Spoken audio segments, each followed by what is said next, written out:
3.5 months ago, I became one of thousands of Canadians to successfully undergo a kidney transplant. And I'm doing really well now. In fact, I feel better than I have in years.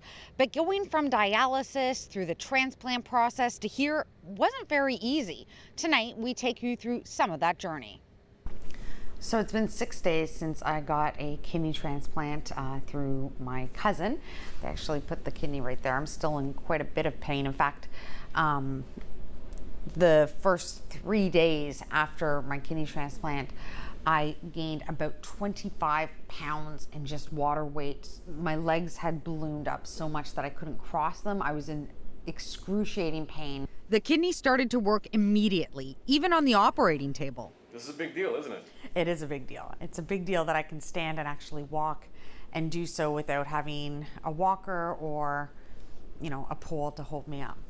Already I'm starting to feel the benefits of the kidney, even though I'm in so much pain still.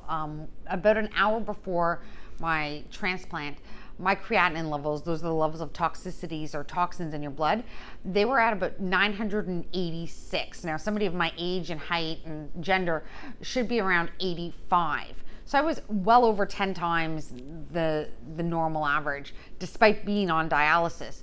Well, as of today, my numbers are down to about 110. So I'm really close to the normal range, and I've only had a new kidney for 6 days. It's very important that once you get the transplant surgery itself, that's a critical step, but a big part of the success of a transplant comes thereafter. It's the medications you have to take vigilantly. It's the healthy lifestyle that you have to live, which we should all live, but as a kidney transplant recipient, it's particularly important. It's also a strong partnership with your healthcare team. And that means I take a battery of pills every day to make sure my body doesn't reject my cousin's kidney. When I was first released from hospital, I had to go back 3 times a week for blood work and checkups to make sure my body wasn't rejecting it. Now those trips are a little less frequent.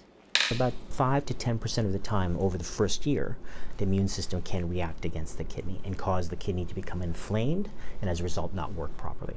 And I did have a scare. Over the Labor Day weekend, I was readmitted to hospital because my creatinine levels were spiking.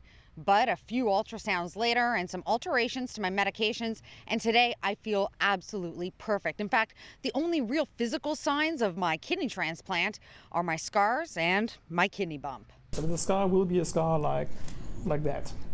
That's not that big. That's like 6 inches, okay. So it's a bit bigger than 6 inches long.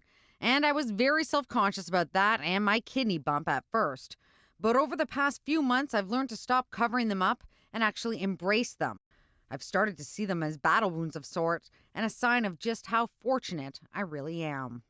I am so thankful because I know how many people wait years and years and years and years to get a kidney. And here I had a cousin that was willing to go through the process to sacrifice part of her own quality of life and to do it in short order just to give me a quality of life. So I am eternally grateful to her for that.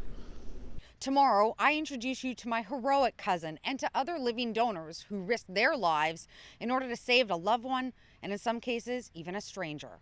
Cristina Howorun, City News.